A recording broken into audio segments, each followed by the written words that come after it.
11वीच्या केंद्रीय ऑनलाईन प्रवेश प्रक्रियेला 26 मेपासून सुरुवात झाली आहे. याआधी ही प्रक्रिया 22 मे रोजी सुरू करण्यात आली होती. मात्र यामध्ये तांत्रिक बिघाड निर्माण झाल्यानं ही प्रक्रिया 26 मेपर्यंत पुढे ढकलण्यात आली. वेबसाईट सुरू झाली, पण सर्व्हर डाऊन आणि या वेबसाईटमधील अनेक त्रुटींचा नाहक त्रास सध्या विद्यार्थी आणि पालकांना सहन करावा लागतोय. यामुळे विद्यार्थी आणि पालकांमध्ये गोंधळाची स्थिती निर्माण झाली आहे. कोल्हापूर जिल्ह्यातील 285 कनिष्ठ महाविद्यालयातील 66,010 जागांसाठी ही प्रक्रिया सुरू आहे. ग्रामीण भागातील विद्यार्थी गावात इंटरनेट सुविधा नसल्यानं शहरात येऊन अर्ज भरण्याचा प्रयत्न करत आहेत. दिवसभर हे सर्व विद्यार्थी नेट कॅफे आणि शासनानं उपलब्ध करून दिलेल्या सुविधा केंद्रावर ताटकळत बसतायत.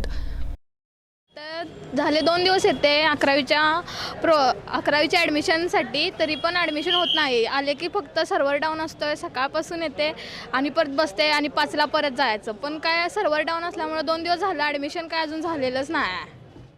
अर्ज भरण्याच्या एकूण 3 टप्प्यातील पहिला टप्पा भरल्यानंतर पुढील टप्पा भरण्यासाठी दिवसभर प्रयत्न करूनही भरला जात नाही. महाविद्यालय पसंतीक्रम देताना अडचणी येत आहेत.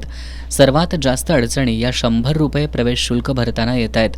सध्या सुरू असणारा पाऊस आणि प्रवेशासाठी येणाऱ्या अडचणी यामुळे विद्यार्थी आणि पालकांना तारेवरची कसरत करावी लागतीये.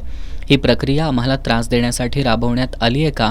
या ढिसाळ नियोजनाला जबाबदार कोण, असा सवाल पालक उपस्थित करतायत. ऑनलाईन ॲडमिशन झालेलं नाही. ऑनलाईन ॲडमिशनमध्ये पार्ट 1 पार्ट 2 मध्ये जे त्यांनी शासनानं जे हे केले ते पूर्ण चुकीचे केले.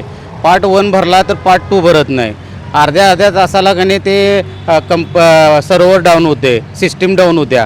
परत कुठल्याही प्रकारचा कने पूर्ण त्याचा वापर व्यवस्थित झालेला नाही. पूर्ण फेल झाले ऑनलाईनची पद्धत. आणि ही ऑनलाईनची पद्धत शासनानं का केली आहे हेच समजत नाही. पालकांना त्रास देण्यासाठी, विद्यार्थ्यांना त्रास देण्यासाठी ही ऑनलाईनची पद्धत अवलंबली आहे का? पेमेंट भरताना पण सॉफ्टवेअरचा मला वाटतं प्रॉब्लेम आहे, डाऊन दिसतं ते. आणि जवळजवळ मी आता 3 ते 4 दिवस ह्यामध्ये घालवलेत. मध्ये काम सोडून ह्यांच्या ॲडमिशनसाठीच माझे 4 दिवस अजून अपडेट झालेलं नाही.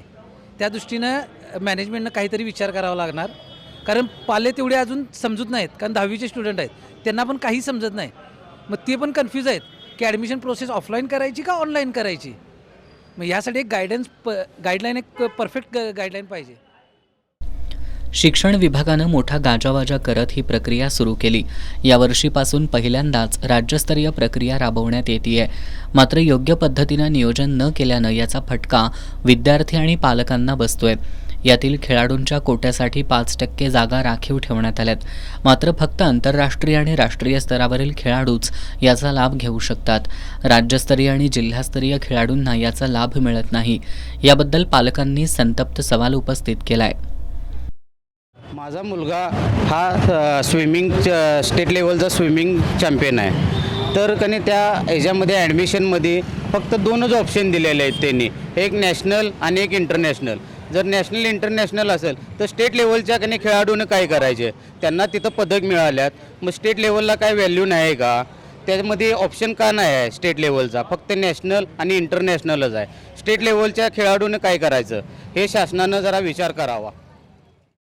या प्रवेश प्रक्रियेत विद्यार्थी हिताच्या दृष्टीनं बदल करण्यात यावा. त्याचबरोबर कोणत्याही सर्व्हर डाऊन किंवा इतर व्यत्ययाशिवाय ही प्रक्रिया सुरळीत पार पाडली जावी, अशी माफक अपेक्षा विद्यार्थी आणि पालकांकडून करण्यात येतेय.